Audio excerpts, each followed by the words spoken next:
Саусақтарыңызды аямай лайк басып тастаңыздар. Лентаға көбірек шығып, жаңағы тұруға жақсы. Қазағым, мынау Тоқаевқа өткенде батыстың ескерту бергенін білесіздер. Блинкиннің барып Тоқаевтың көзіне шұқып әжетханаға кіргізіп алып, шапалақпен шарт еткізді деп мен енді ажуалап айттым ғой, мысалы, Тоқаевты туалетке кіргізіп алып, Блинкин шапалақпен шарт, иттің баласы деп мысалы, образдап айтқан енді. Олай болды деп ешкім айтқан жоқ бізге, Блинкинді айтқан жоқ. Бірақ қалай болмасын, Блинкин барып көзіне шұқып кетті. Иттің баласы, сен не істеп жатқаныңды біз білеміз деді. Міне, ол екі бастан. Өткенде мынау Ресейге тауар жіберуден Қазақстанға санкция салу әңгімесі қозғалды. Енді сіздерге айтайын. Тоқаевқа да, Құлыбаевқа да санкция салынады. Абсолют салынады. Бір ғана үміт. Қазақтар Ресей шекарасында жылжып жатқан бүкіл пойызды, бүкіл көлікті, кеденді, бүкіл тас жолда жүріп жатқан, пойыз жолда жүріп жатқан заттарды аңдыңыздар. Бәрін видеомен бізді қамдаңыздар. Серікжан Біләшұлы деген Фейсбуктың мессенджеріне жіберіңіздер. Біз оны батысқа тура борандатамыз, медиасына борандатамыз, конгрессмендерге, барлық тілшілерге, саясаткерлерге ұрамыз. Тоқаевта, Құлыбаевта, Назарбаевтың әулеті енді Құлыбаевта. Бұлар енді мына Ресеймен бірге тасталған болады. Мен жүрегім үмітке толы. Барлық түрмеде отырған қазақтың жігіттерін айтам, мынау нақақ соттаған. Міне Тоқаевтың режимі қазір аруақтарға дейін соттады. Қайсы аруақтар? Қаңтарда оққа ұшқан аруақтарды соттады. Енді мен осы нақақ сотталған түрмеде отырған азаматтарға айтам, шынығыңыздар, жаттығыңыздар. Мынау жас азаматтар, диета ұстаңыздар, қарынды кетіріңіздер. Міне мен де алысып жатырмын қарынменен. Шынығыңыздар, кәдімгіде отырып тұру, жүгіру, баскетбол ойнау, анау, мынау, міне. Біз де міне баскетбол ойнап жүрміз. Мысалы, жүгіре берсең жалығып қаласың, тез жалығып қаласың. Ойнасаң жаңа әсіресе жастармен. Мысалы, біз міне жасым 50-ге келіп тұрып, міне жаңа жастармен ойнадым. Сүмек тер болдым. Жастармен ойнадым. Солар ұзаса 20-19 жастағы балалар ойнадым. Ойнаңыздар, ақтер, көктер болып. Біз түбі мына сұмырай зұлым билік, орыс құлап, Қытай құлағанда, мына Тоқай, Назарбай, оның әулетімен қырылсамыз. Қазақстанда үлкен қан төгіс болады. Бейбіт халықтың қаны емес, мына зұлымдардың, арамдардың қанын төгеміз. Арамдардың қанын төгеміз.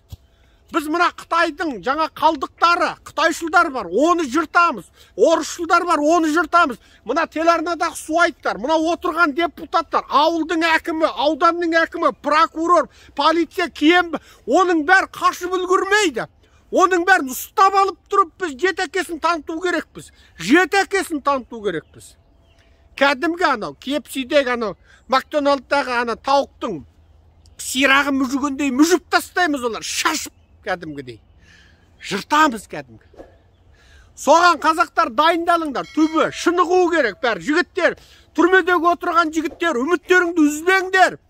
Міне, біздің зұлым ұлт жауы, қазақтың жауы, Назарбаев Тоқаев режимінің құдайы болған орыс пен Қытай көрдің аузында жанталасып жатыр. Мынау сіздерге жағымды жаңалық, үмітсізденбе, депрессияға берілме, шынық. Асыл, сол түрменің, камераның ішінде отырып жаттығыңыздар.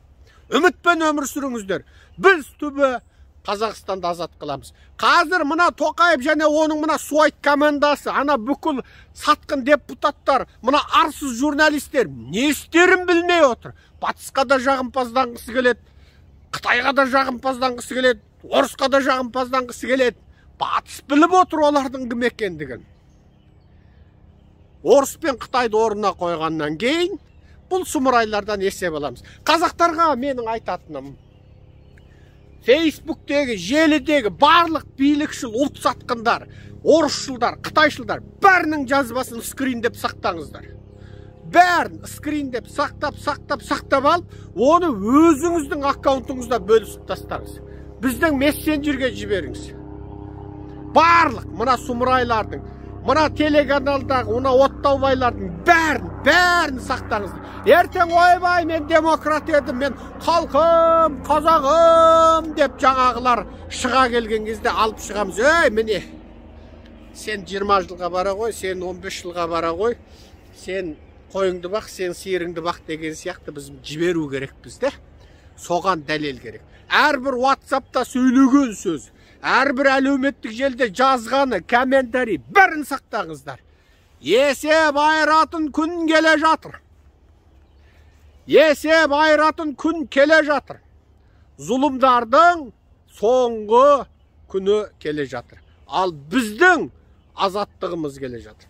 Ғасырлар бойы еркіндігімізден айырылып, арыстарымыздан айырылып, алтындарымыздан, ұлтымыздың қаймағынан айырылып, халқымызды әдейі сауатсыздандырып, әдейі ең сапалы сортымызды қырып тастап, ең сапалы сортымызды жойып, ұрпағына дейін құртып, халықты мақсатты түрде жойып жіберумен айналысқан осы зұлымдардан құтылып, шын мәніндегі азат демократиялы қазақ елін құратын кез келді. Қорлық көрдік, өтті тарих. Қазір де қорлық көріп жатырмыз. Сотталып жатыр жастар. Бір ауыз сөз үшін қыздар сотталып жатыр. Қаңтарда атты, түрме толған қазақтың жастары. Бұл көз жастары, бұл нала, ол Құдайдың құлағына шалынады. Бұл зұлымдық жалғаса бермейді. Орыстың қазаққа жасаған 2 ғасырдан астам зұлымдығының аяқтайтын кезі келді. Қытай айналасына жасаған зұлымдықтың аяқтайтын кезі келді. Орыс анау шығысы, Латвия, Литва, Эстония, Финландия, Швеция, солардың жерін қаншауын тартып алды. Күні кеше Германияның шығысына дейін тартып алды. Міне, Полшаны қаншама қырғындады, Украинда көз алдында халықты қырып отқа орап жатыр. Осыншама зұлымдық, ол осының бәрі сұраусыз кете ме? Енді міне соған нүкте қоятын кез келді. Бүкіл Оралдан асып отырып, Оралдан мына біздің Алтайдың тауына жеткенге дейін қан. Оралдан орыстың аяғы асқаннан Алтайдың тауына жеткенге дейін қан.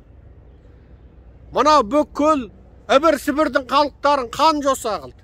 Башқұрттарды, ноғайларды қан жоса қылды. Татарларды бәрін қан жоса қылды. Қаншама мыңдаған халық жойылып кетті. Бұл жерде адам емес, халықтар жойылып кетті. Халықтар, мыңдаған халықты орыстар жойып жіберді. Халық күйінде мыңдаған халықты жойып жіберді. Соның барлығының бір сұрауы болатын кез келді. Орыстар зұлым. Олар ешқандай цивилизация, өркениет алып келген жоқ. Олар тек қана арақ және ауру, зұлымдықты алып келді. Міне сол орыстардың зұлымдығын Құдай танытып отыр. Орыс пен Қытай тасталқан болған күні өзіміздің қазақ елінің билігін қолымызға аламыз. Бүкіл түрмедегі қазақты азаттыққа шығарамыз. Бүкіл қазір сахнада тайраңдап жүрген зұлымдарды түрмеге тығамыз. Сол күнді көруді несіп қылсын. Аман болыңыздар. Құрметпен Серікжан Біләшұлы.